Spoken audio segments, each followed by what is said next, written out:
Digital ascent, we're climbing high. Voices in the ether touch the sky. With tech and games and culture bright, come along with us, ignite the night.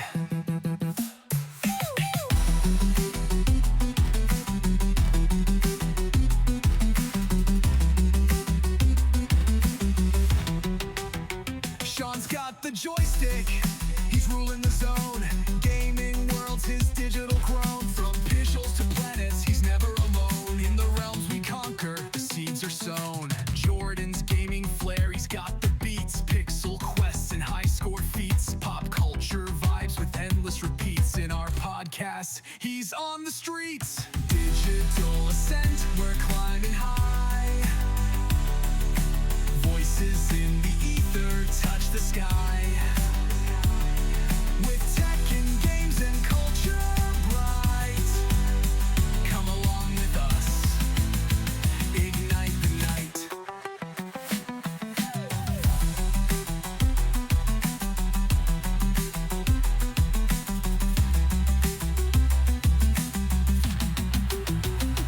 Brandon's in play with a pixel blade drawn. Quests and controllers from dusk till dawn. XP stacking, the leaderboard's gone. In gaming's heartbeat, he's the spawn.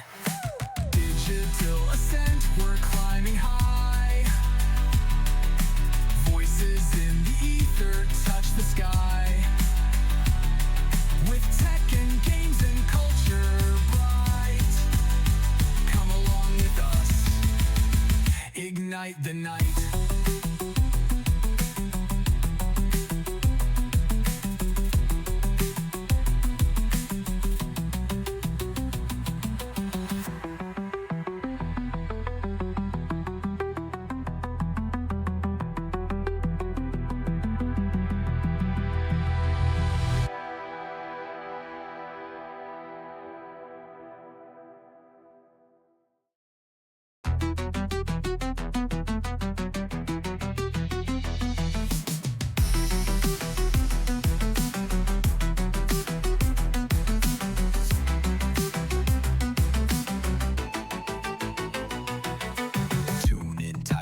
Digital roar. Brent's got tech, he's laying the lore. From circuits and chips to the cyber core. Plug in and we'll give you more. Matt's on the edge, watch those pixels fall. He cracks the code, solves it all. Dark web secrets, firewalls tall. In the cyber jungle, he's the call. Digital ascent, we're climbing high. Voices in the ether touch the sky. With tech and games and culture bright, come along with us, ignite the night.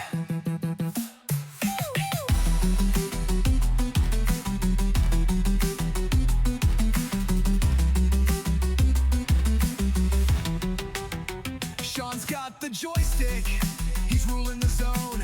Gaming world's his digital crone. From pixels to planets, he's never alone. In the realms we conquer, the seeds are sown. Jordan's gaming flair, he's got the beats. Pixel quests and high score feats. Pop culture vibes with endless repeats. In our podcast, he's on the streets. Digital ascent, we're climbing high. Voices in the ether touch the sky. With tech and games and culture bright, come along with us, ignite the night.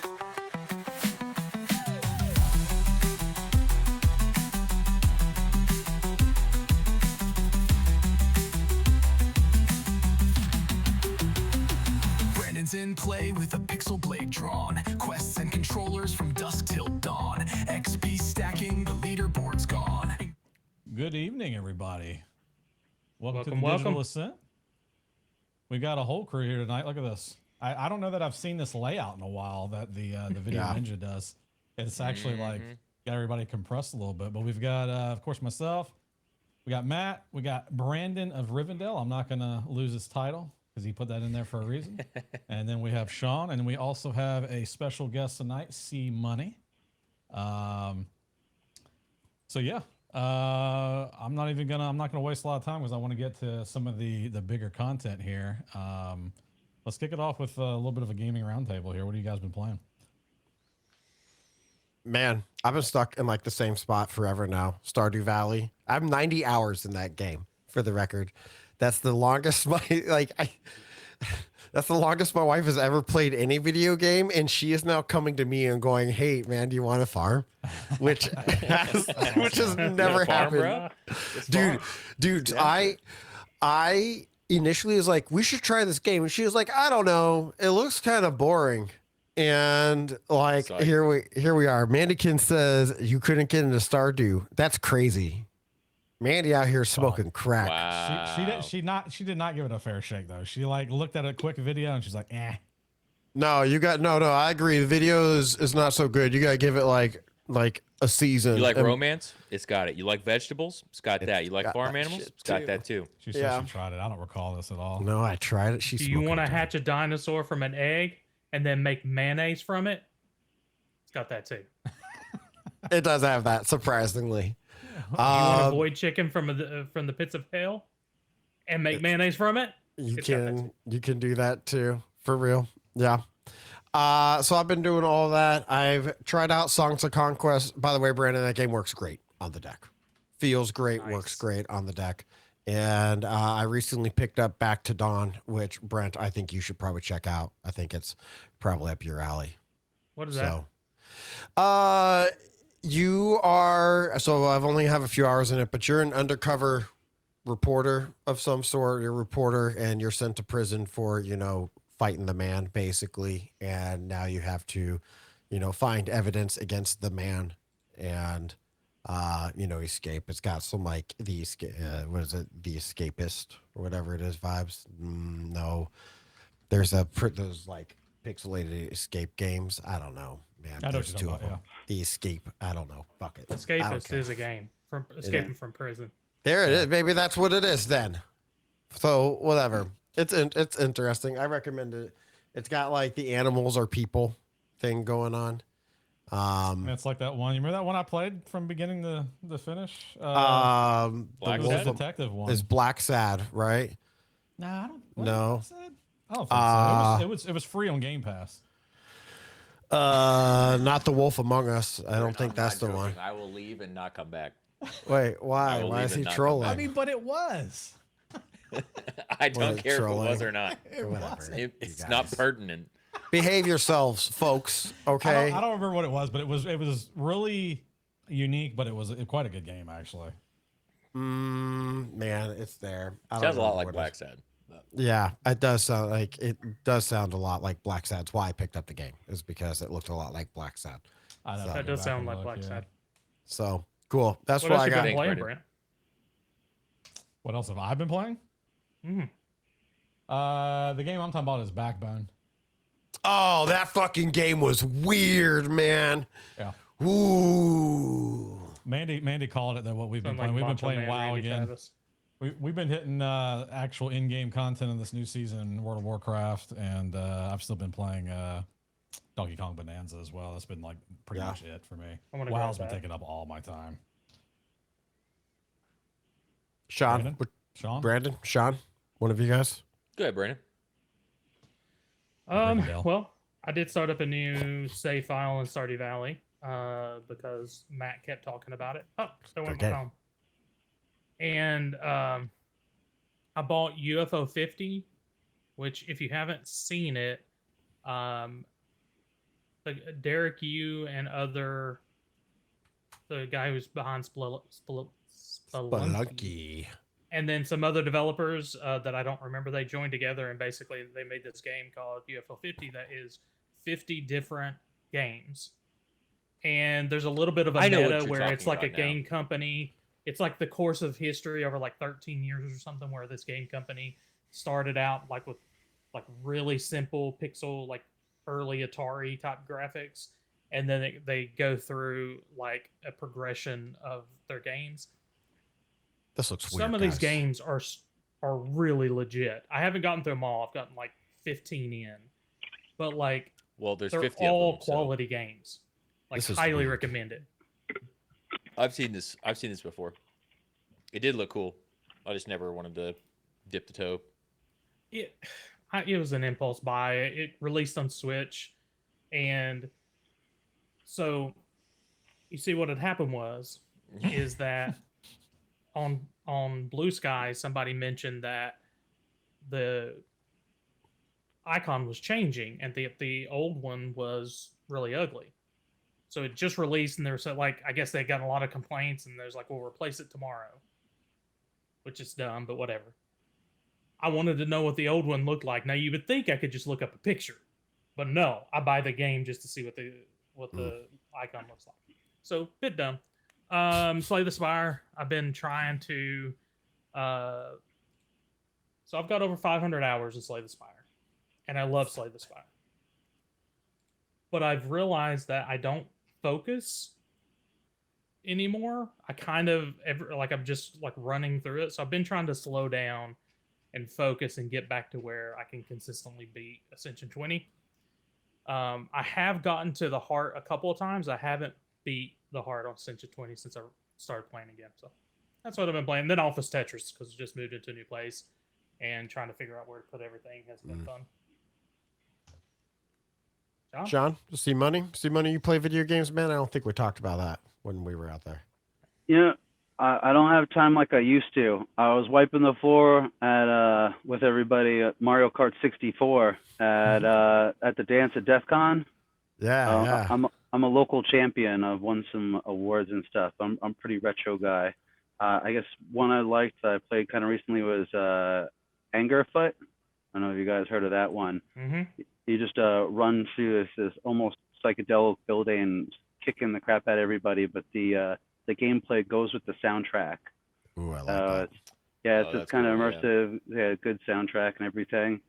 At meetings, we've got a computer with a couple of games on it, like the Pokemon badge from last year from DEF CON, and Doom with the WAD from the Snacky from last year. This one right here. Oh, so that's cool. Yeah, we'll play that at meetings sometimes. But yeah, it is pretty neat. On the computer, you can even hear like the ducks making sound because it shoots rubber ducks and everything. It's all very topical. I love it. Shoots ducks. That's awesome. Let's see. Wow. Hold on, Brent. What type of QA do you do on these banners before you throwing them up there? Are you watching what's going down along the ticker on the bottom right now? Lovins was told its sex toy app leaked users' emails and didn't fix it. That's what is this, man? That's cybersecurity. Cybersecurity, I guess. I got brain just left. Relevant. It's like the Shake 'em All for Flipper. Oh man, shit's ridiculous. I was like, what banner are you talking about? That thing's been the same sources ever since I fired that thing up. Jesus, man. No QA done. I hope this channel's marked MA or something. It's got all the flags on it. Good. Right. Sean, go ahead, Sean. I don't want any lawsuits. Lawsuits. Let's see. So WoW, and that's been the majority of what I've been playing. You're playing WoW also? Lame. Yeah. It's not lame. It's great. I've also been super busy here lately, so I haven't been playing as many video games. But yeah, that and Baldur's Gate 3. So yeah. Sean and I did like 7 hours on Baldur's Gate 3 the other day. Finally made some real progress on the main quest line stuff. Yep, that's what I was telling them. We're getting close, baby. Almost. Once y'all are done, I need to know like what endings y'all choose. I've done the full evil endings at this point. I did all the bad things that I could possibly do. I murder a hoboed my way through the entire game. And it's funny because he tries to default because I'm playing a good playthrough. And so Matt always tries to convince me to murder hobo. And I'm like, no. I mean, like that's like, honestly, that was a great way to play the game as the son of all is to like be like, just embrace that, just embrace it with a big old hug. And I felt my endings were quite rewarding out of that. One of them kind of sucks, but I mean, like whatever. You shouldn't have done what you did, type of thing. So Yeah, fair enough. That's about it, though. I mean, I've been playing some emulator games, but otherwise, not a whole lot. Cool. Speaking of games, Yeah. what about Battlefield 6? Anybody try that? I've got heard Go ahead. good things, but Dude. a lot of people have been saying that it's really good. Yeah. I've got like 10 hours in it, which is more than I usually give a game like that. You know, I'm not a big FPS person, but it's pretty good. I enjoyed it a lot. My daughter loved it and thought it was a blast. My son thought it was too hard and did not like it quite as much, but you know, he's a little young for that. He wanted to play though, so whatever. Did you set him up with a controller? Yep. That's the way to do it, man. Have you seen the video showing the bullet spread on controller versus mouse and keyboard? My buddy sent me a pretty salty video about controller people and how much easier they get it. Yeah. And then a salty Reddit thread. In addition to the snap aim, the bullet spread when the controller is active in the primary input device, it just like, I don't know, it's so much more dense on every. Yeah, that's what it looks like. I mean, it's the difference between a line and like a circle. Yeah, basically. It's pretty dramatic. The last video I saw, so I was like, wow, that was beta 2. That was this last weekend's beta of where that was at. So they're like, hope that gets changed, because there was a swing in the statistics when they showed them. I forgot what site I was looking at, but it showed on average, it showed like the console players or people playing PC version with controller having much better stats across the board. The keyboard and mouse for a change. Yeah. I thought it was funny. Well, Yeah, I hope they leave it. More immersive with the controller for me, even though most of my life I played with keyboard. I don't know if you guys saw this project just came out. A guy hooked an electrode up to his finger. So when he's playing, the computer senses that he's aiming on a person. It zaps his finger. So he clicks and shoots faster than his brain can register it. Oh, that's That's interesting. really smart, I'm gonna set one of these up. Whoa. See, I guess technically that's probably like cheating to some degree. There has to be something, but it's so cool. He should be able to. Yeah. That's kind of how I feel about that. That's like really thinking outside the box shit. Okay, but if you could look at every single sport, like NASCAR, like all they do is cheat. It's just not getting caught. Like that's the whole game. You know what I'm saying? No, I don't know what you're saying. Like the whole point is, if there is a system, it will be gamed. So it's just how good are you at gaming the system? Okay. That's really what it boils down to. Well, yes, that. I guess I just don't get the NASCAR part of that. What do you mean all they do is cheat? Thanks, Brandon. Okay. You have regular NASCAR, IndyCar, about? F1's the same way. Like they have like this big book of regulations. Okay. And their whole team's jobs is to figure out how can we reinterpret this regulation. Like sometimes they just blanketly cheat and be like, okay, let's hide this thing I did on my car. But most of the time it's, let's see if we can bend this rule and not get caught. It happens so much in racing. Oh, that just sounds like having a firm understanding of the law, and it's the same like with normal games. Operations. Oh, I can't install anti-cheat? Okay, I'll use the biology of my body and like electricity to overcome. Like, how do you do anti-cheat with a device? I have become anti-cheat. Yeah, destroyer of worlds. Exactly. What up, Klaus? Good to see you, brother. I know. I also think that it's wild that he heard the word sport in his mind and then immediately grabbed NASCAR.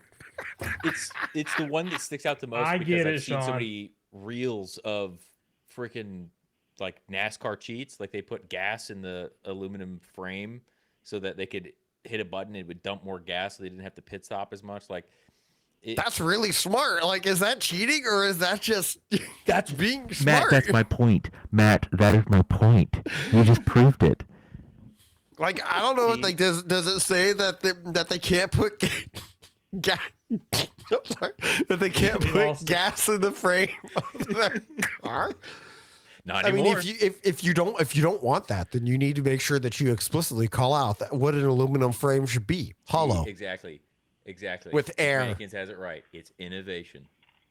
That's right. I agree. Innovation. But, That's great. But see, the rule will be something like you cannot use any other device besides the big hose thing, like any external device. And they'll be like, well, if it's not external, It's internal to the then we car. build it into it. I don't know. There was a I think thing this in is F1 fine. where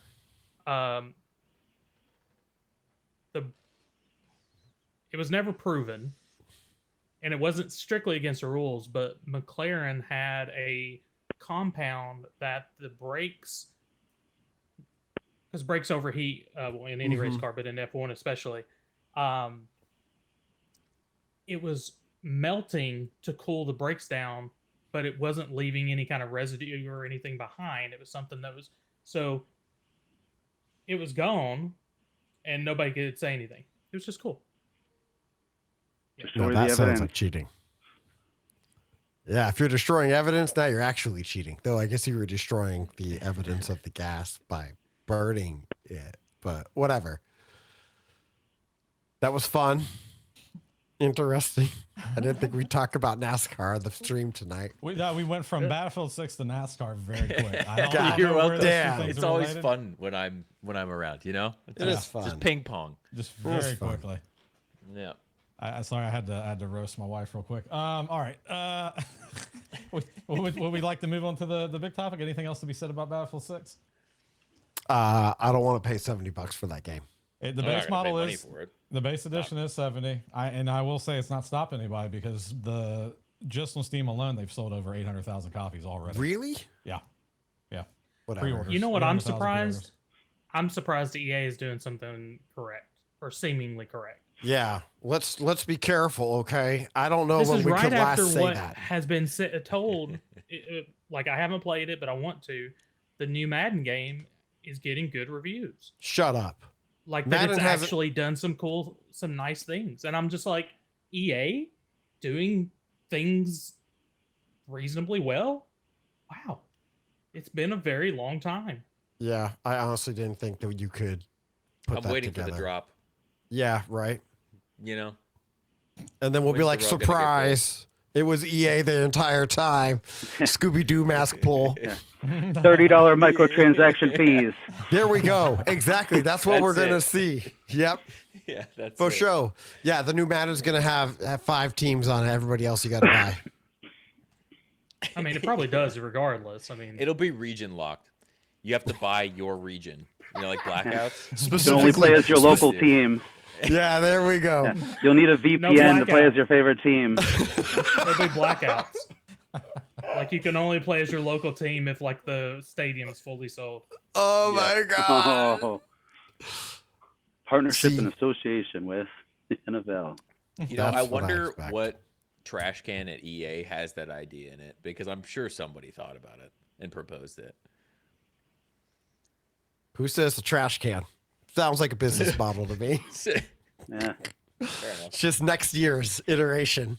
Yeah. Did y'all hear where WB, who of Suicide Squad fame, killed the Justice League fame? They just announced that they're doing another live service game. Oh, wonderful. They didn't learn Where's Jordy? like at all. Yeah, that's where we need Jordy.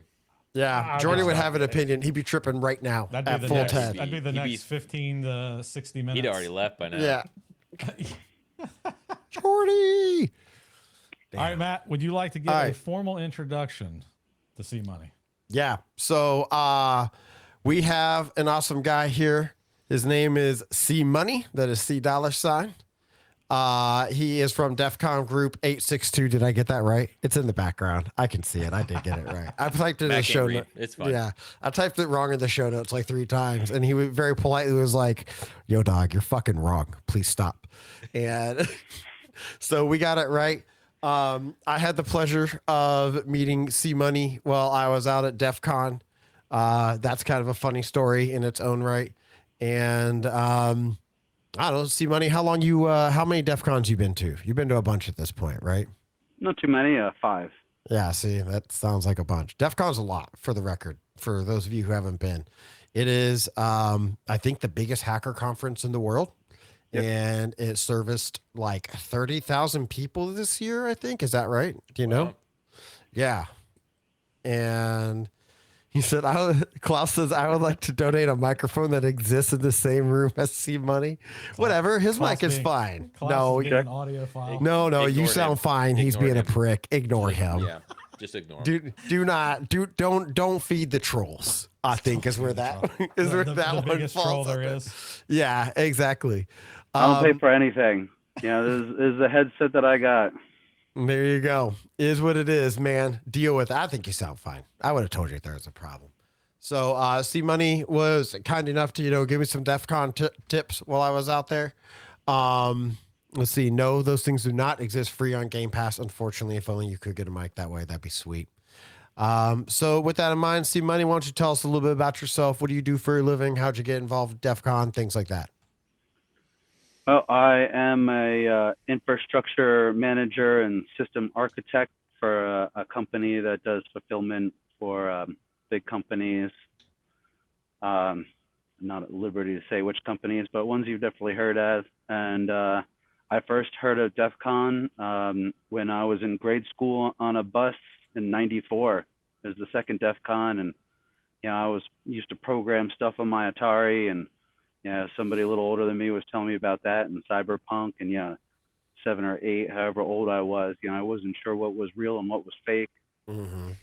And I just Still don't know that at 32. So Yeah. Right. yeah, it's all a blur.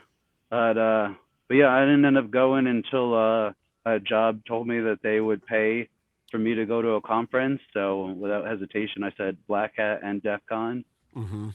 And ever since then, I've just been taking jobs that are willing to pay to send me there.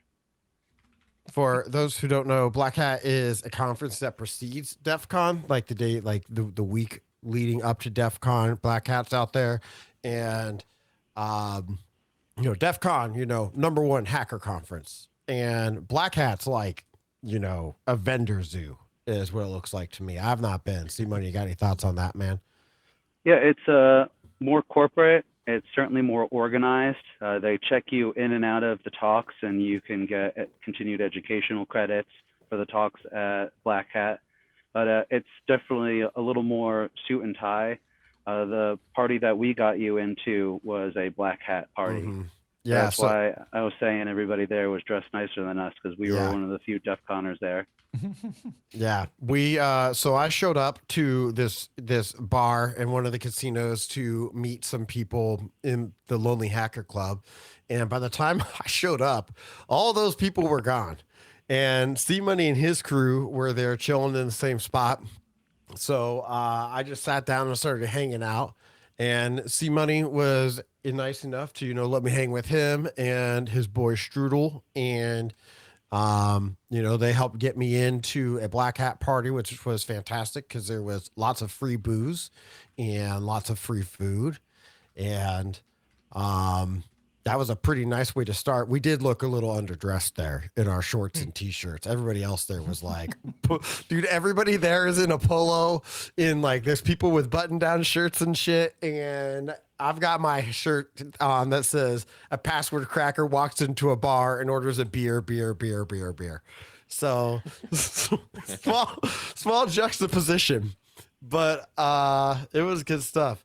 Hey, what up, Strudel? Yeah. So Strudel, we had to be hanging out like 5 hours or something like that. And then Strudel and C Money look at each other, and one of them goes, points out that I was with the other guy, and the other guy goes, "Hold on. What do you mean? I thought he was with you." And the whole time that I thought I was the other person's friend, I did immediately get accused of being a Fed, which I am not. Even those the Belgian folks, he's like, "I think your friend is a Fed." Yeah, exactly. Yeah, I got accused of being a Fed several times that night. I am not a Fed. I feel like that wasn't joke's with been you. made in before with you, Matt. Well, I'm not a Fed. No, I'm not a Fed.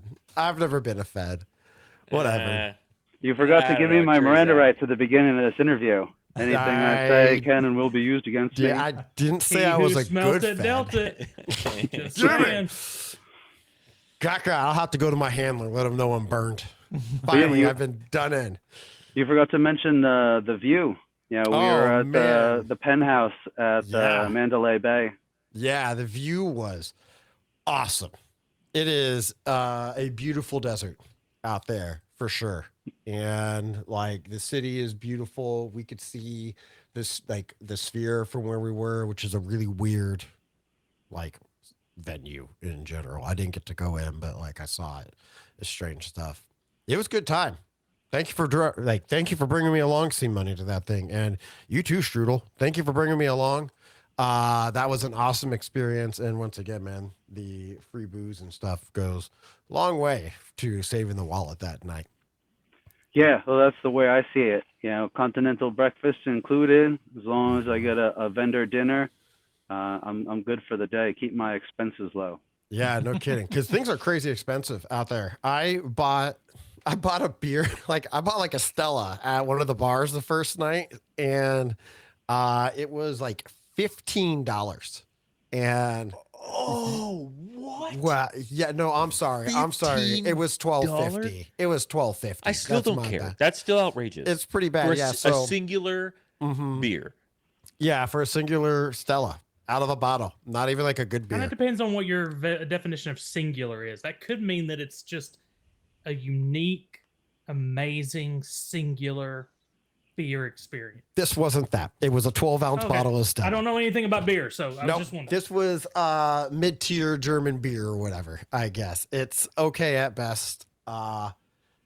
I decided I was going to be purchasing and drinking off a bottle of whiskey for the remainder of my time there. And that is what I did. I think that was investment. Dude, I literally That's over in the corner. Dude, I'm not joking. I think that's literally the last like drink I bought from a bar. There, as I hit that $12.50, and I was like, not a chance. See you. That's it. I would have bought $7 drinks all night long, but that one $12.50 was the end of it for me. All right, I got a question for you guys though. Okay, hit us. What is DEFCON? C-Money, go for it, buddy. Oh, it's the world's largest hacker convention. It's around the DEFCON group. Probably the biggest alternative is Hope in New York, Hackers on Planet Earth. That's part of the 2600. But it started as some folks, I think from California, that wanted to meet and do something like the Chaos Computer Club in Germany. And they just got together and did crazy things. You know, it used to be more closed. There were more 0 days that came out. But it's changed a lot over the past 33 years. It's definitely, you know, a lot of the old schoolers will say that they don't like where it's gone, that, you know, you don't pick up as many new things, and the new things, again, are responsibly disclosed, which as a blue teamer, I think is good and all dandy. Sure. But yeah, I think what it's turning more into is kind of like a hacker carnival. You know, there are more games and fun. It's, you know, Black Hat, I think, is more about learning than DEF CON, but there's still a lot to learn. But yeah, I mean, I'd say it's better to go in there to try to have a good time and learn. Yeah. I don't know, it's so many things to different people. So there's different teams in the industry that reflect it. So blue team is like the police are blue, whereas I have a corporate job and I defend individuals, my community and company, and just all around general Fed friendly. And there's a purple team that kind of do judging and middleware, things like that. You know, they throw the contests. And then the red team would be people that infiltrate and do attacks, which again, most of them are also on the corporate side, but they would work for a managed service provider or security company to test things for you. It's just a way of siloing. Like pen testers? Yep, exactly. Yeah. Pen testers, it'd be more of a red team. It's a way of siloing up, you know, the security industry. Security is wild big, you know. It's very huge, very large pool, very, very deep, and it's just like IT. Yeah, exactly. And it's just a one way of to the section it off. Yeah, exactly. Way to cut it up, same way that you would cut up, you know, sysadmin versus network engineer. You know, just different ways to silo it up, type of thing. So, yeah, I agree with all that. Everything I saw made it look like Black Hat had a lot more vendors and learning, and there's a lot of learning to be done at DEFCON. You know, one of the guys who I was hanging out with saw a talk where a guy got up there and showed how you can chain 4 CVEs together, and then you can just bypass BitLocker. Don't need it. Just walk on past. And man, like that's crazy. That was patched in the June patches, or I'm sorry, in the July patches. So if you haven't patched the July patches, go patch your stuff. You know, recurring theme, right? Go patch your shit. I'm gonna have to make a button wonder how for many- that just flashes. I was on gonna the screen. say- Go patch your shit. We need a counter. We need a channel counter for how many Every times time. we say go Go patch, patch your your stuff. shit. Go And patch Matt your has shit. to take a shot from his whiskey flask. No, maybe. Gosh, I would be so drunk so fast. It's a cumulative stack though, so every time he says it, he has to drink that many shots Oh the my next time. Oh no. I show up and it's just 30 shots. No, go patch your shit. No. Don't forget y'all to said- stage your patches too. You know, you don't want to Yeah. be the cause of an outage trying to protect somebody. Yeah, that's true. Unless I you're- mean, see, money unless you're guys, trying. we see money brings up a good point, and one that we don't talk Yeah. to as much, which is, you know, patch rings. Make sure you ring your patches. Make sure you only do a little bit, and then, you know, some more after that type of thing. The last thing you want to do is, you know, be the guy who pushed all the patches because Microsoft said it was a good idea, and suddenly you can't communicate with your domain controllers, and no one can log in. That's a real thing that happened like Yeah. earlier this year. That's You a don't real need example. domain controllers. Like that It's happened. not important. Microsoft Yeah. pushed patches, and like computers stopped being able to authenticate. Not like my environment, but other people's environments who were not as cautious as me. So Big one last year was CrowdStrike update 291. Get CrowdStrike. Yep. They were CrowdStrike, you know, patches, pins, everything at DEF CON, and they even had the CEO or somebody came up during Hacker Jeopardy and was like, "Yeah, sorry, we won't do it again." that's pretty good. I think as a Sure will. result of that Microsoft is going to create an API for the one ring level, you know, kernel access. So that way, you know, CrowdStrike has kind of had a monopoly on that. I think that Defender is probably going to get more market share in the future as that, and probably just see less investment in CrowdStrike as their whole proprietary access gets kind of mixed in where other antiviruses can access that same level, but through this API Microsoft is developing. That's crazy. I didn't know that they were doing that. That's really interesting information. I appreciate you sharing that. That's Yeah, no, good. Microsoft didn't want to give it to them, and they took them to court, and I think they were the only company that was successful. They've kind of had a monopoly on that for the past several years. I mean, it's a great product too. I use it, but I got CrowdStrike as well. Got him. Yeah, That's like hard.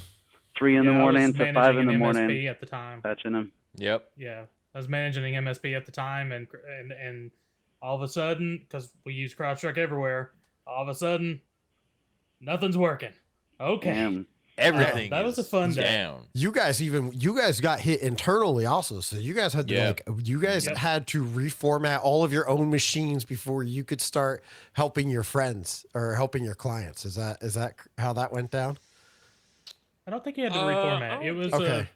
there was a fix. I don't remember what it was. I think there was Thankfully, I there wasn't was the some one having to figure it there out. was some fix that we implemented where we Okay. didn't have to wipe. Yeah. Okay. I Yeah, remember that. There was I a remember that registry now. key, and Yep. then after a few hours, by like 6, 7 in the morning Eastern, there was an executable you could run. The big thing was, though, that a lot of people didn't have their BitLocker keys to boot into safe mode to run said registry fix. Okay. Yeah. So yeah, make sure you have your BitLocker, you know, set up with AD if you're in a Yeah. enterprise, and you should probably have Thankfully, LAPs we did. too and everything. Yeah, same here. You know, if you're set up properly, then you can recover from something like that. Otherwise, it's tremendous cost. Now my Otherwise- logic right now, because I'm probably going to go with I'm leaning toward CrowdStrike for the purchase right now, and my logic is that they already had something really horrible happen. So if they were being a little bit uncautious in some areas, shit done hit the fan, and they've tightened up the belt.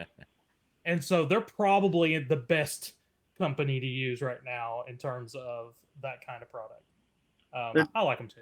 I think they're definitely top 3, top 5. That it's an interesting coincidence that the CEO when that happened was the CEO of McAfee 10 years ago when McAfee did the same thing.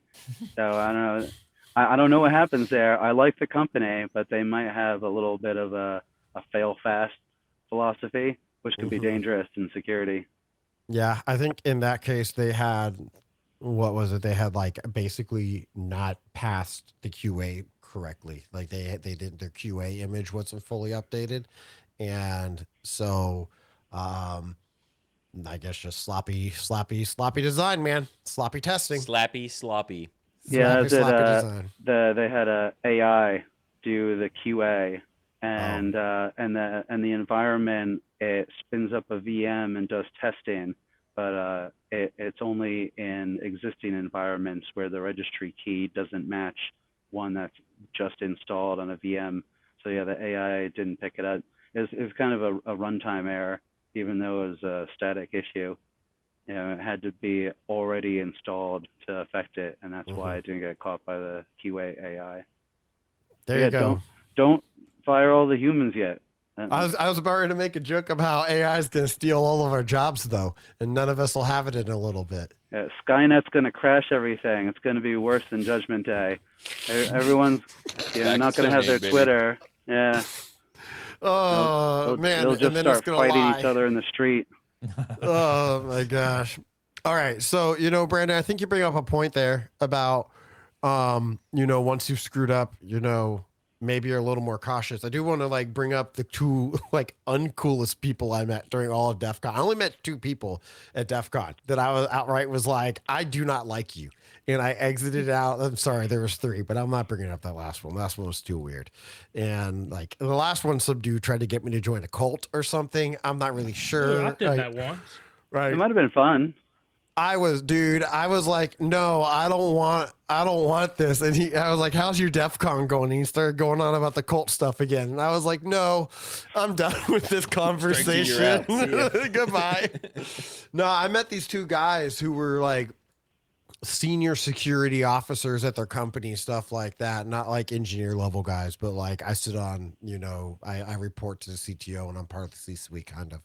And they both told me that the only way to manage the security department is with a 0 tolerance for failure mentality. And then, then they proceeded to go on to tell me about how they had fired multiple friends from jobs for making single mistakes and stuff. This one guy goes, my buddy was going through a divorce and he was having a terrible time, and he made a mistake during some firewall configurations, and I brought him in the next day and I took his badge from him. And I was like, what the hell is wrong with you, man? Why would you do that? And then why would you tell me that story? That's somebody who parks in a handicapped spot when there's an old lady who needs it right behind him. Yeah, never return their shopping cart. But you know what happens though is, if you fire people for a first mistake, then you get a bunch of lazy people. They hang on to their job by just not doing anything, keeping a desk warm.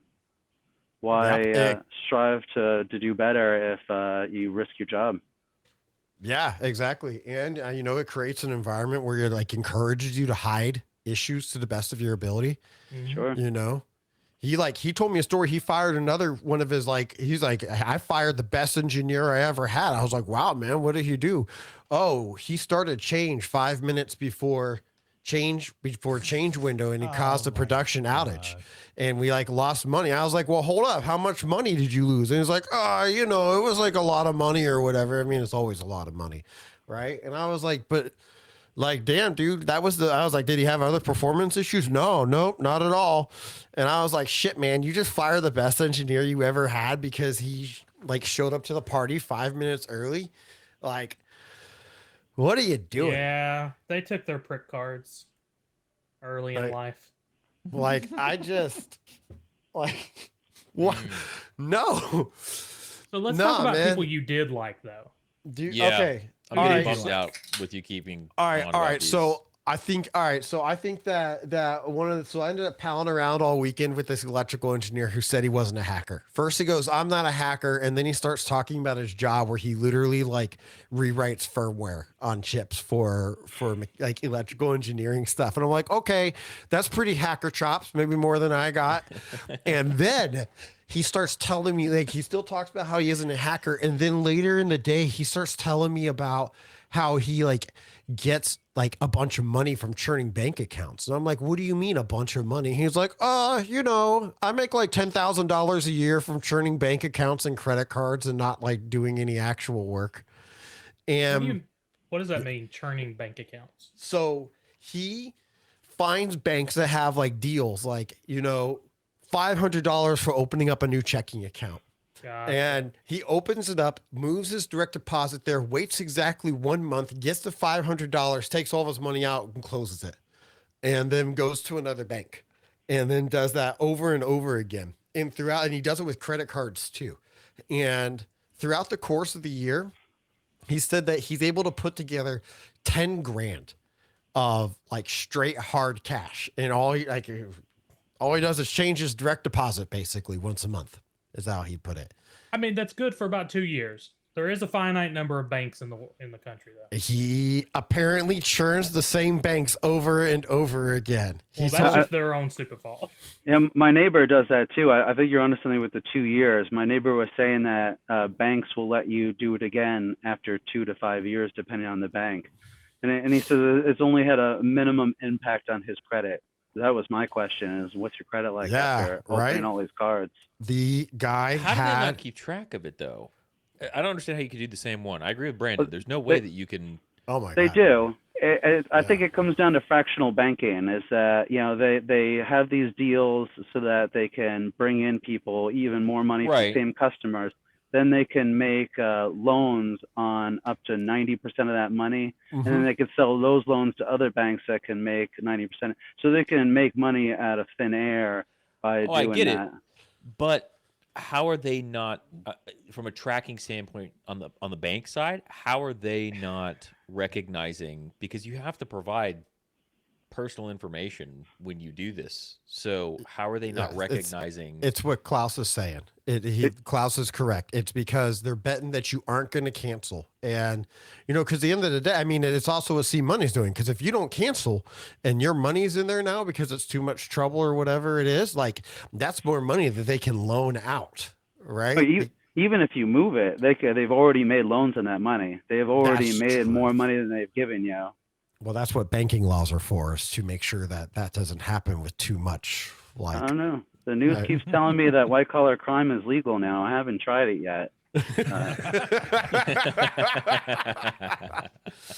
It's crazy, man. The stories that he was telling me about, like, getting stuff, getting miles, you know, this, that, and the other thing. It was crazy. I will say by the end of the conference, he maybe owned the fact that he was a little bit of a hacker, coming up with like some of the stuff and working those systems. Yeah. I mean, I encourage it, man. I mean, that's system hacking if I've ever seen it. You know what I mean? I'm talking about the denying it. Yeah. I honestly just think he had never considered really like looking at it from that perspective. Right. You're hacking life. Yeah. So he said he came up there. He was at some makers fair and, or some other like electrical engineering type conference. And he came up here like on a whim, and now he's like he learned a bunch of stuff. And so now he's like hoping to go back and like get his company to pay for it and, send him back next year too. He's a cool dude, cool cat. I met another guy who cracks supercar firmware. You ever met any warm cats? Yeah, it was those two guys that were in the line that I hate. Hey, there's nothing wrong with the warm cat. I got one over here I was snuggling with on the counter. They're the wrong type of cats, what they are. They're the please don't ever work with me. That's my one regret of DEFCON, is not getting those two dudes' names and companies so I can know never to go work with those guys. Jesus Christ. The dude and the other guy was sitting there going, yeah, he's got it right. You got to do that shit. You got to fire them on their first mistake. I was like, what the fuck is wrong with you two? Jesus, man. That's a little. I'm gonna adopt that management style. Oh yeah, That seems good. you're gonna adopt that? Oh, that's gonna go good, man. I've worked where you work. Good fucking luck. Sean, tell me how it feels to go from like 8 people to 0 overnight. Yeah, it's all right. It'll be God good. damn. Yeah. Any other cool folks, Matt? Or did I've got one thing that because you hit me with this before you even went to DEF CON. So if you have anyone else to shout out or talk about, go ahead. But then I'll move on to this topic. I do want to take a moment and say, for real, shout out to C Money again. Like, thank you for being awesome, man, all weekend long, and shout out to Strudel. He's there in the chat. Thank you, man. Like, you were awesome. Hanging out with you was super cool. I hope to see you guys. I hope to see you around next year for sure, and catch you in Discord, chat, stuff like that throughout the year. Yeah, we can definitely tell you're a good guy, even for a Fed. Even for no, a Fed, I'm not a No, Fed. no, I'm no. not a Fed. Oh, I'm just joking. No, I mean everybody's equal. Yeah, but yeah, anybody who's a good person is good with me. Well, I think Awesome. I think Awesome. C-Money's really got some you're a show fan. and tell around the topic though, because I want to know more about the certainly could. badges. The badges were super interesting to me. Matt linked me to Yeah, the like 3 badges, or 4 of them ahead of time. Yeah, Matt was Yeah. showing me a bunch of the badges. I was like, oh my gosh, that's so freaking cool. Yeah. I got this snacky one. I got the snacky badge. There's this thing called snacky.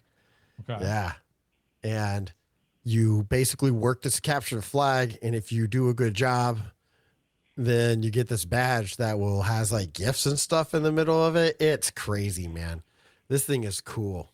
There's 5 CTFs on the badge too. And, there's UR over here. There's another connect behind the battery port. There's a SPI somewhere on here, I think.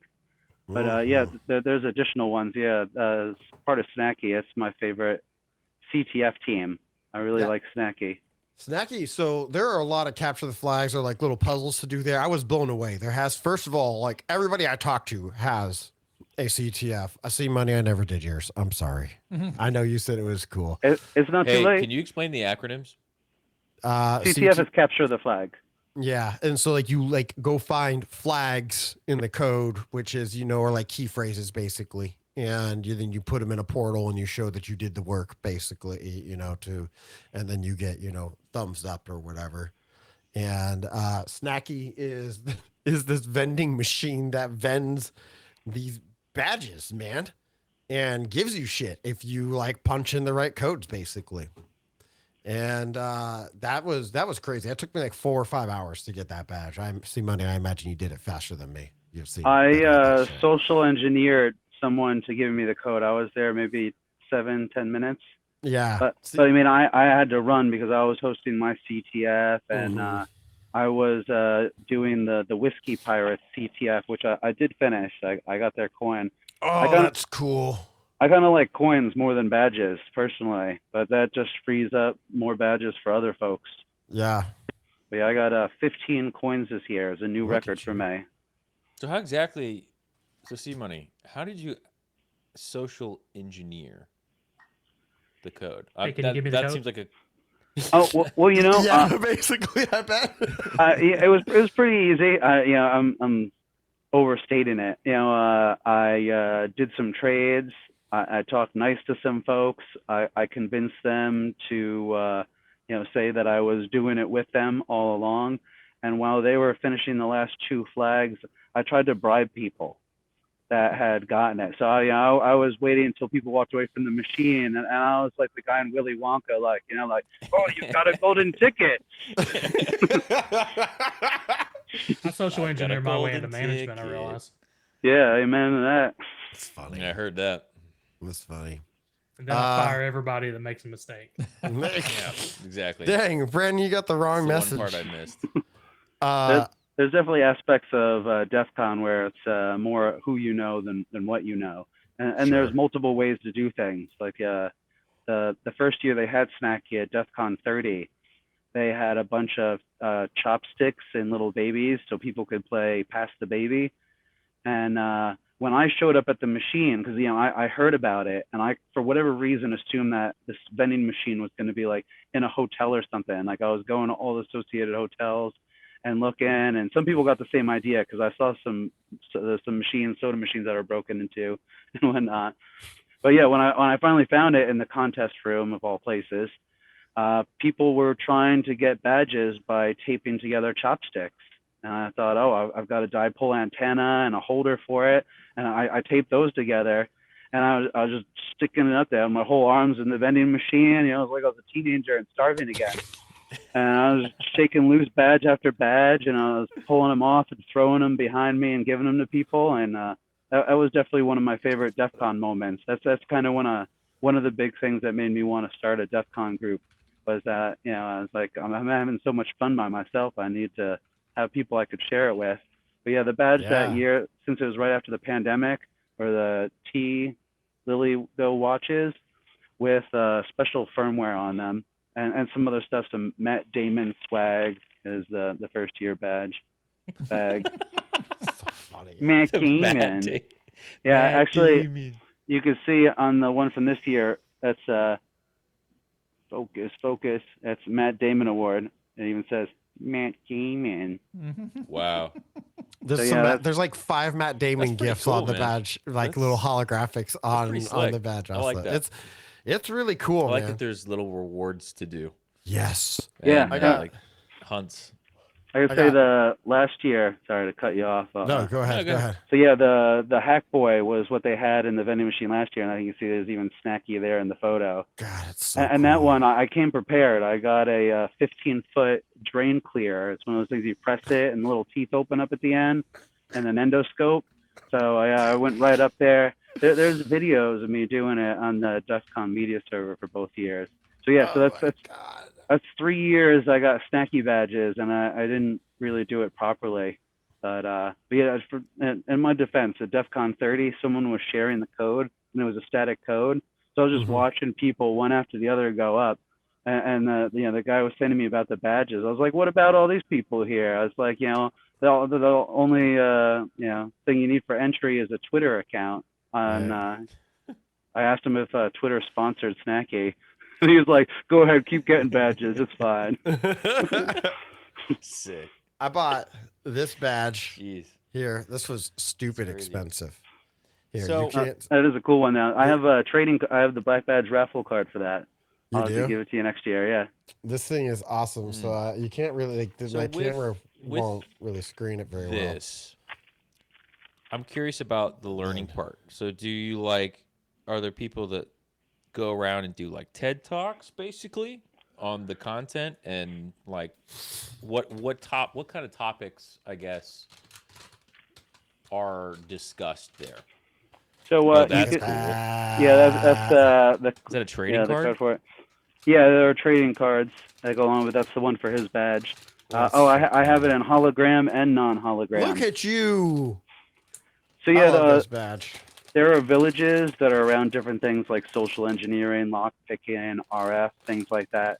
And people will give talks at those. Those are a lot easier to get into. I actually did a talk at the RF village last year.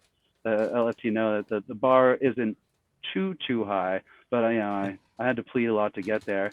Some of my friends this year did a talk at Hackertown, and another one did a talk at the RF village. They're on YouTube, and you can check them out in an app called the Hacker Tracker. But then, there's main talks, and they have the 5 tracks, or they're huge rooms, like where they have the Hacker Jeopardy. Those guys do some pretty prestigious talks, and they put them up in a hotel and comp stuff for them. Yeah, it's pretty nice. But yeah, usually there's a disclosure around it. One talk I went to was in the malware village, and it was one of the people that wrote the Pegasus malware for NSO Group in Israel. Yeah. Wow. Yeah. That's crazy. I did not catch that. I didn't catch any of the talks. I spent my time line conning and hallway Man, conning. it's more so than interesting anything because else.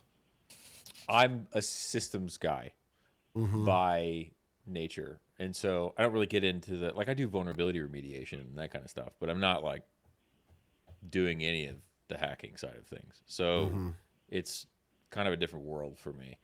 But you don't really think that, and this is a bit of a stigma, but with hacking, the social side of it is an interesting thing to me, because whenever you see hackers portrayed, it's always dudes in some basement and, you know, they're by themselves.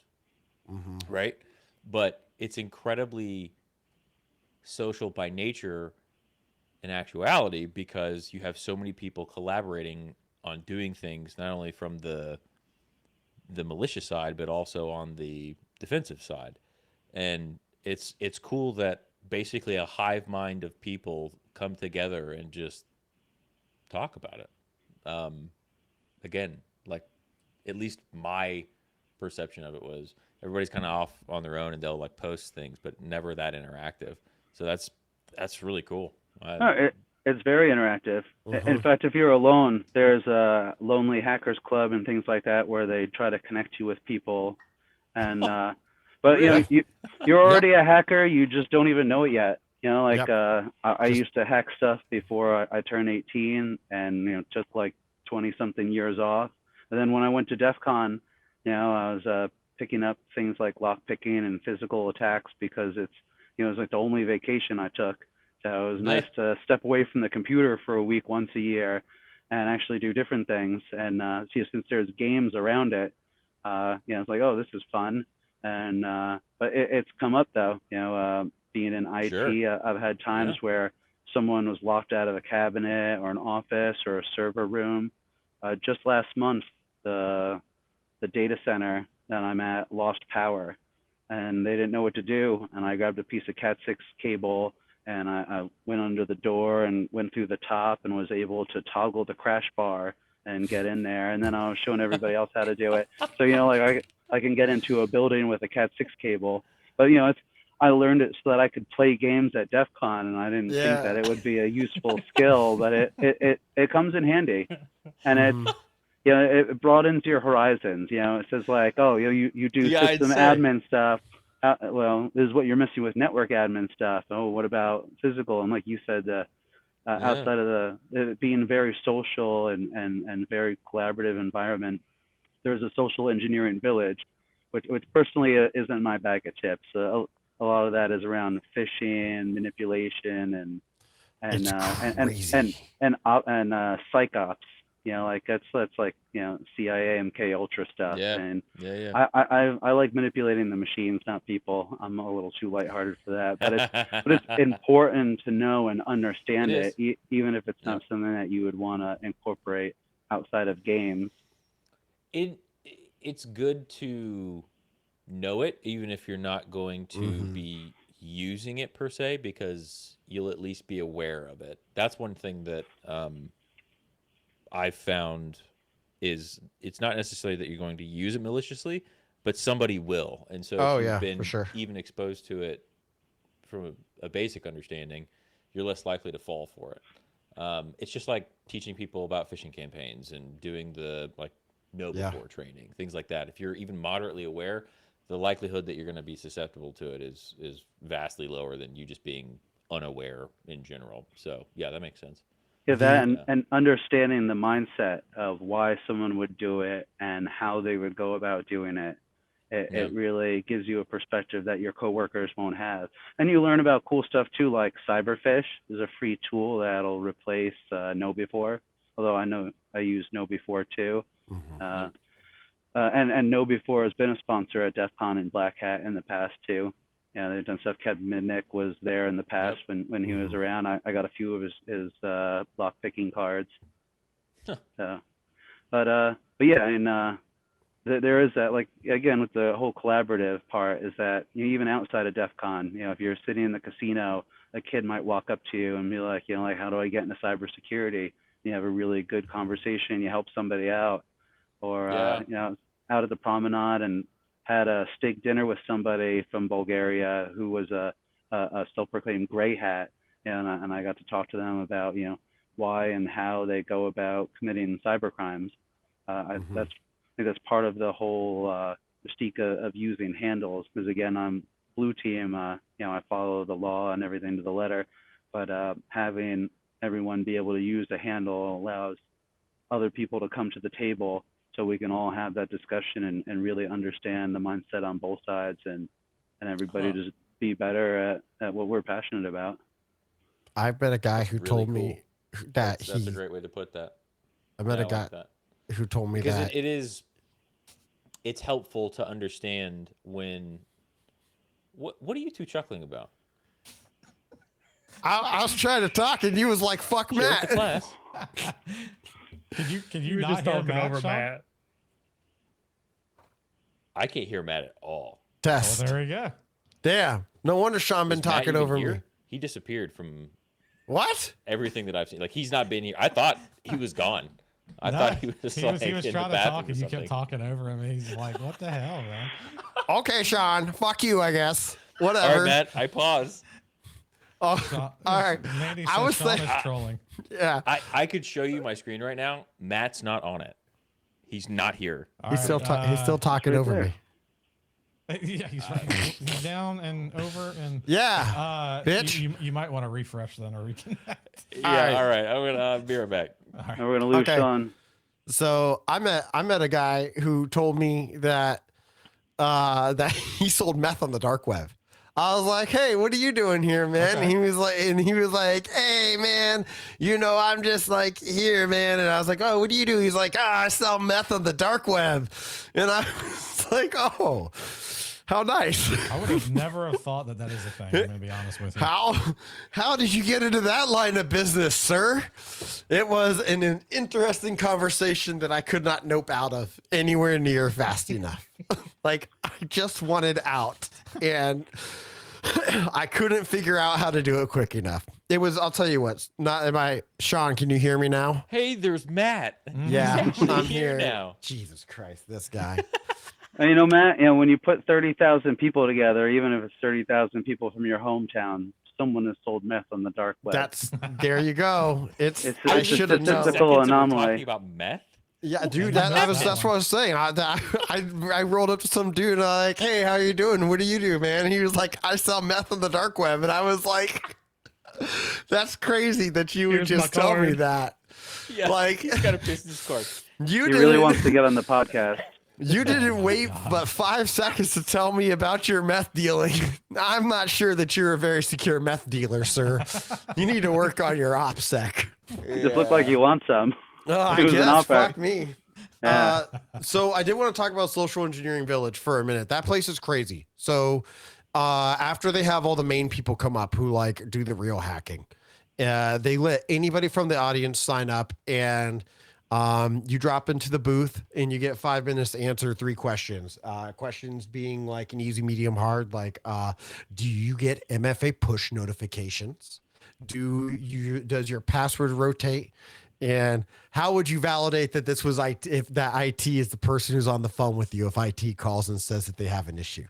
And what's crazy is that 95% of the people just gave up absolutely everything. Like anything else. For one person, the person called in was like, "Do you have," they're like, "We're doing a compliance audit. Do your video cameras work?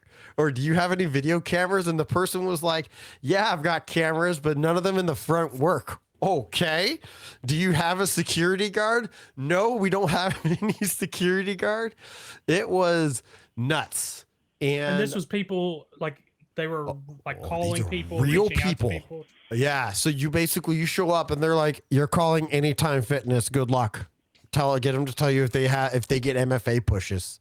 And Wait, so why? you are calling real people Yes. in that booth? Yes. I was sitting next to one person I was sitting next to one of the, like this person I started hanging out with, and she leans over to me the last day and she goes, "That's my store that they're calling."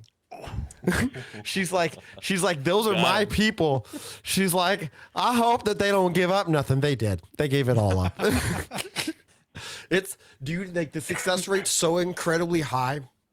And I wanted to bring this up, like, so people would be aware that it's the success, like it's really easy. Everybody calls up, they say like one of 3 things. "I'm doing a compliance audit.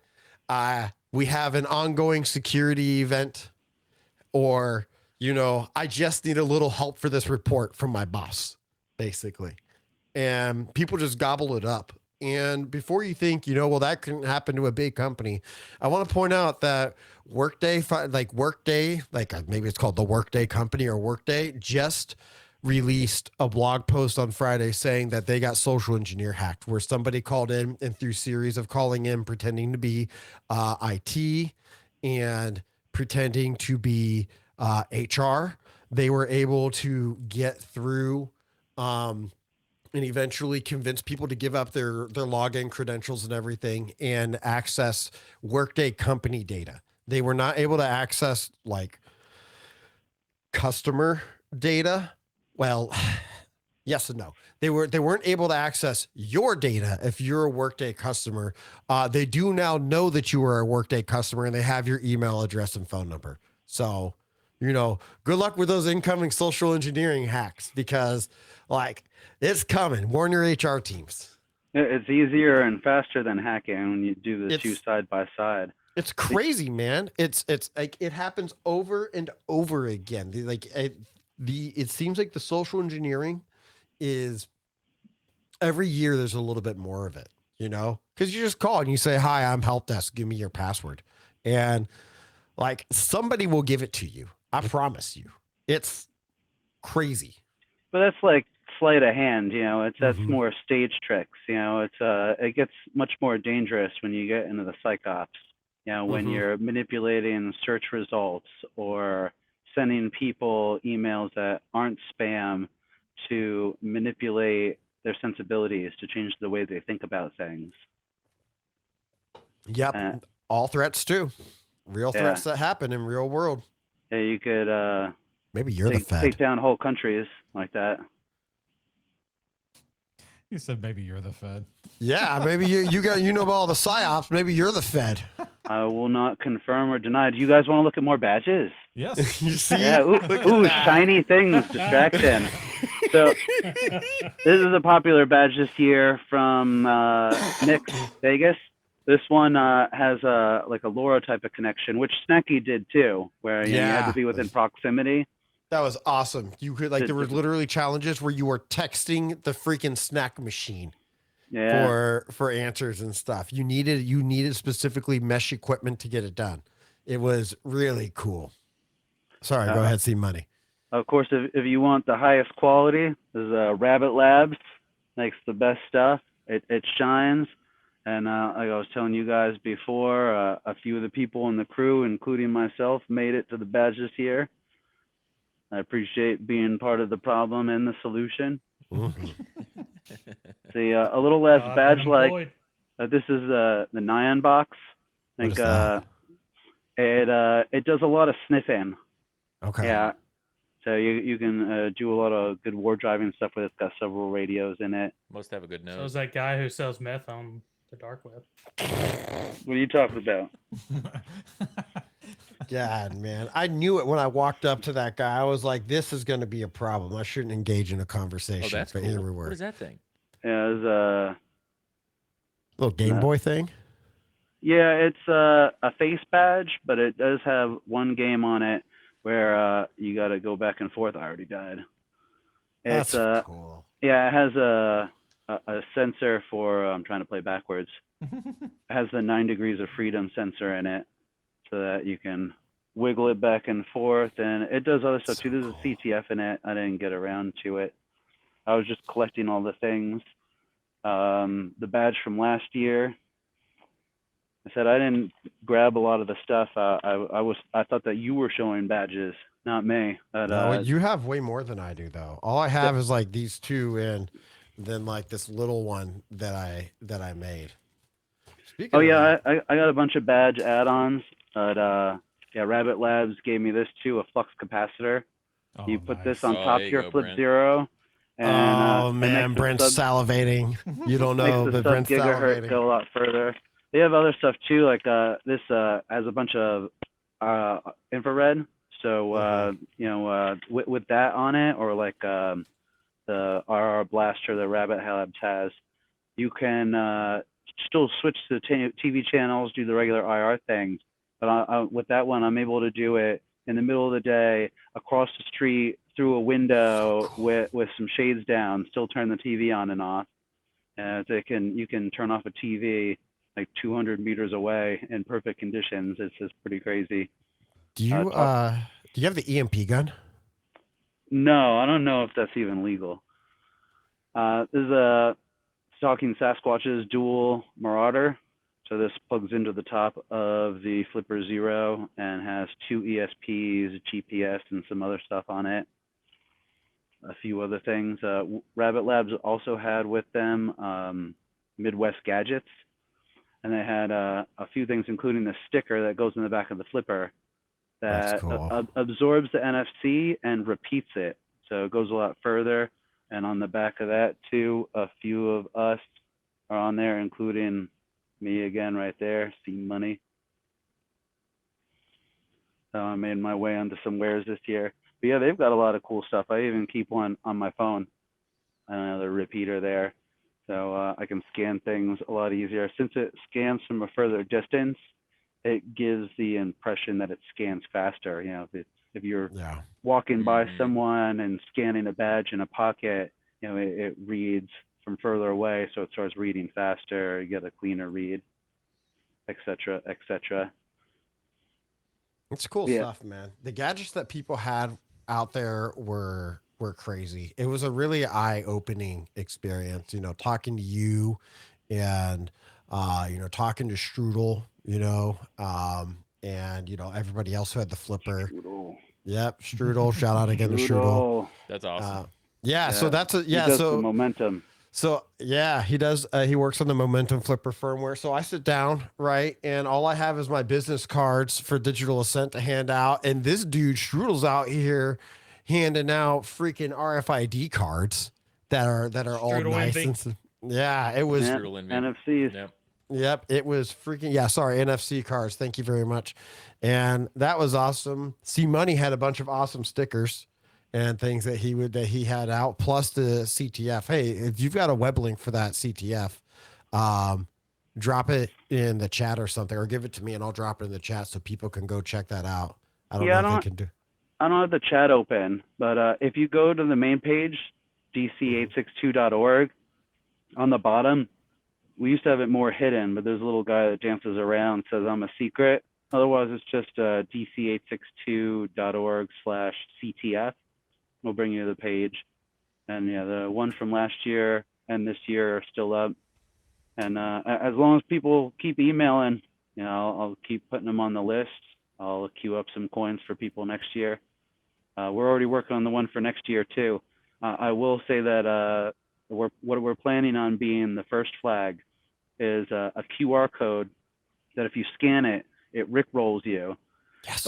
But either there'll be like outline blocks that you can color in to change the QR code, or we'll have it that you have to go into the image and change the hex value of a color in order to flip that. But that might end up being like the second flag, where there's like an image with a blank screen, but there's actually like black on black text or something like that you need to change the hex value on to see it. So clever, man. Clever stuff. Man, that was the one thing that was like a constant thing at DEF CON, is that everybody who I talked to was smart. Like so much knowledge to share. I love that. It's always really humbling. You know, yes. Last year, somebody bought me lunch right before I did my talk at the RF Village. And, you know, sitting there like I'm all hyped up about the talk, so I'm talking a mile a minute, and I stop. I'm like, well, what do you do for a living? And he's like, oh, I design rockets over at Los Alamos, you know, like the Area 51 place. Right? Like, dude, that's how I felt talking to people all the time. I was like, holy shit. It out there. Yeah, I was like, you do what? Man, god damn. But at the same point, though, is that, you know, I mean, like I said, it's a lot about what you know, but it's also about who you know. You know, like if you know people, you can get done more, and you get invited to $10,000 dinners, because a lot of these guys are and gals are high rollers, and definitely get into some very exclusive places by knowing the right people. And like you said, 99% of them are super cool and really nice. So friendly. Like I said, Even I think that sell meth.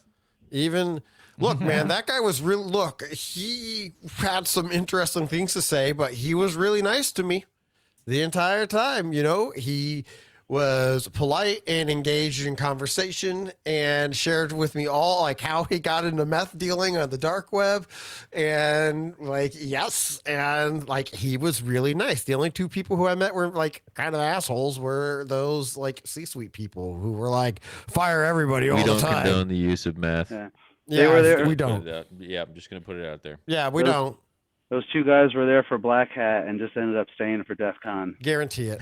Yeah, for sure. Yeah. For Yeah, sure. I've met some weird people at Black Hat. There was a couple that's like, yeah, we bankroll our own way to Black Hat. And they were like real cocky and like almost a little mean. I think they were trying to get me into a threesome, but I was like, these people are just not friendly.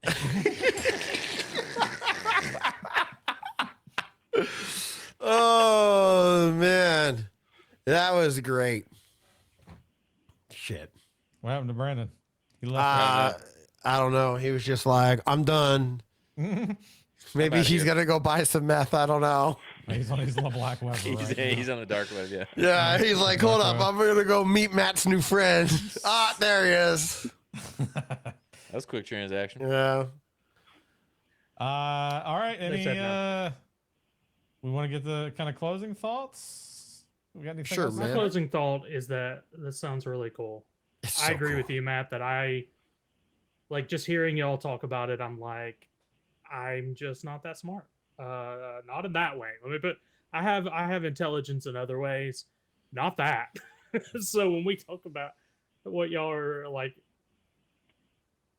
the hacking stuff scene, I don't feel like I could ever live up. But it sounds like a lot of fun. Also, I would just walk behind C Money and let him hack the vending machine and give me a lot of stuff. Yeah, well, that's it. And even in my group, there are plenty of us that are like event coordinators and analysts and things like that. There's even when I did my talk, like I was purposely acting stupid to try to convey that there isn't really any level that you need to be at, because that was something that, again, I wanted to go to DEF CON since 1994. And I didn't make it, for 20 something years. So I was like, I'm going to get eaten alive by these people. But it was quite the opposite. They're really nice. And, even if you don't bring a computer with you, you have a great time just learning and having fun with people. And you pick up new skills like lock picking and things like that, or physical bypass, social engineering. Like, you can go there and not do anything computer related and still have a really good time. It's a really, really fun conference. Plus, it's at Vegas. So if you go to like defconparties.org, you can see that vendors throw breakfast, lunch, and dinner parties. I'll give you guys a secret hint. If you go to info.defconparties.org, there's over 200 parties listed instead of about 30. Just don't tell everybody, because then they'll ruin it for everybody else. I mean, we have a massive viewership, so Yeah, you just all ruined it. Yeah, you just ruined it. Yeah. Womp womp womp. Man, I'll wrap it up by saying DEF CON was great. I would say that I went out there specifically with the goal of getting deliverables for my work, and that was very challenging. It was not explicitly geared, it was just not explicitly geared towards that, and you could tell, because everything was just so much fun. And there's so many fun things to do, from, the capture the flag events or Hacker Jeopardy, which is what I've got as the background on my picture. As you can see, it's just riotous good time.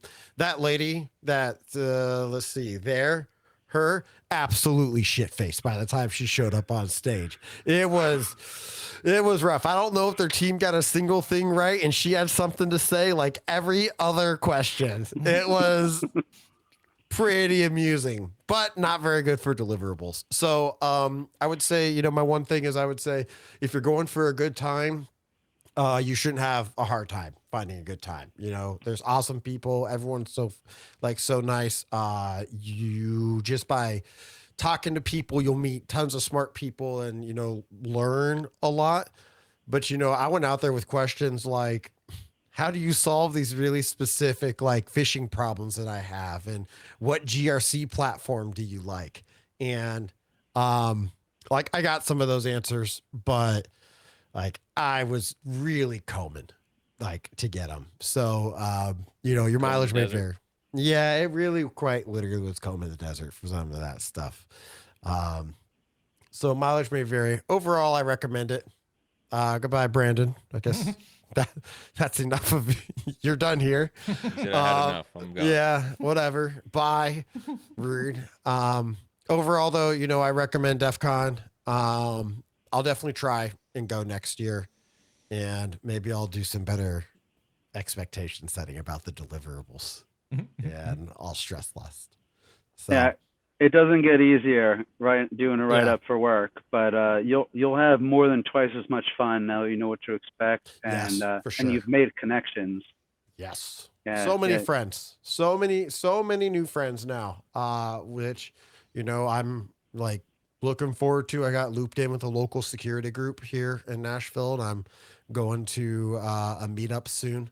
And, you know, I'm going to go hang out with them. The people who were the DEFCON group, they shut down. Our DEFCON group here locally decided that they would not show any IDs. They disbanded. And they disbanded. Yeah. So I guess last year or this year, DEFCON started demanding IDs for membership. Just like you have to show it. And our local group was like, nah, I'm good, and shut it down. And now they're just T and InfoSec, and that's it.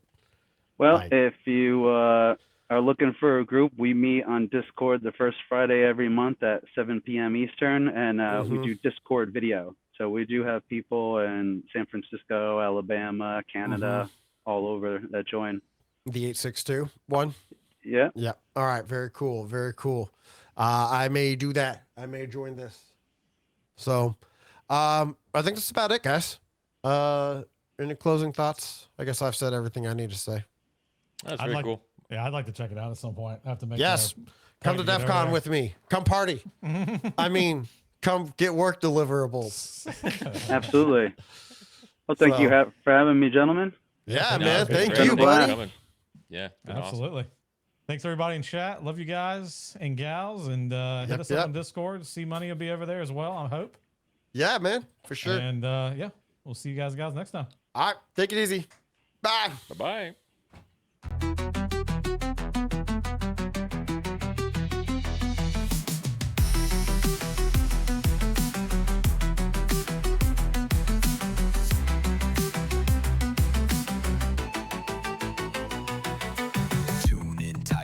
Digital roar. Brent's got tech, he's laying the lore. From circuits and chips to the cyber core. Plug in and we'll give you more. Matt's on the edge, watch those pixels fall. He cracks the code, solves it all. Dark web secrets, firewalls tall. In the cyber jungle, he's the call.